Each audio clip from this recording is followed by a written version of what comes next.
Good morning. Ngasi card message happen yeminarase aduga timing ne adagi ngasi set kadaba color haragading thogaba namise anguba gumba use togibe ko adu pura plain white hangoiraga su adum white ta katang adum floral gumba check gumba so ko shubudi am kai bodi kai de ko natraga hadi yam tina light oiba color gumba set piyo ngasi se ko adu hambada akogi card se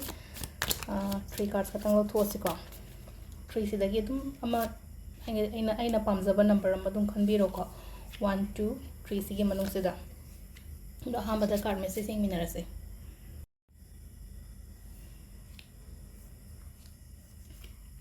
selu ega ko gi 3 card se ko hambagi se hame se 5 or swords en lai ko 5 or swords se koina hai tare ko haidi aiga loina riba mi dugi marak tu da haidi mi amana problem gumba create to bogumba dumaina gumba oi ko aduna yaringe haidi third party gumba gi wa yam ka hena lobi ganu haidi ai maru haidi imanabi tinaren khalase ko haidi ama involve orak pa hai tara gumaina aduga haidi conflict gumba kai gumba dai kitang avoid to be khana chaina ba gumba se haidi ngasi gi oina di yare gai haidi manaru no ba hai tara ko ado ani subo sina haidi the world card hai ko world card che adum ngasi gi oina haidi good news gumba afaba gumba la ko dumaina pi ko aduga amana last ki se 8 of pentacles ko 8 of pentacles se na shoriba no mi ba kholiba mayam dugi result loina mak lakani ko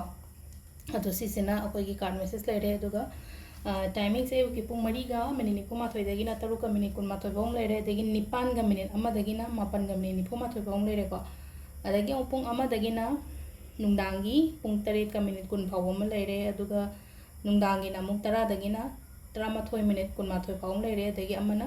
12 minute nifuma thoi ahingi ni ko sisina 12 minute nifuma thoi dagi nongalam dagi 3 minute nifuni thoi phawom lere ko sisina khoi gi timing of phaba ko ngasi gi na ado sida lere khoi gi card message se ma'am thank you